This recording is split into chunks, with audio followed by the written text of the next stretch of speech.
Today we're going to change the fuel tank on a Briggs & Stratton 093J02 engine for a Viking MB 253.1 T Lawnmower. Before starting, make sure there is no fuel in the tank. Drain by using a fuel extraction pump. Please see our other video on how to do this. Firstly, remove the top cover using an 8mm socket.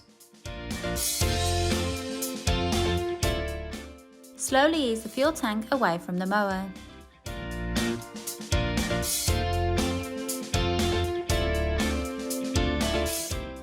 Then, to completely disconnect, ease the pipe away using pliers. Slot the new fuel tank into position until it fixes into place. Connect the pipe back using pliers. Then replace the cover and secure.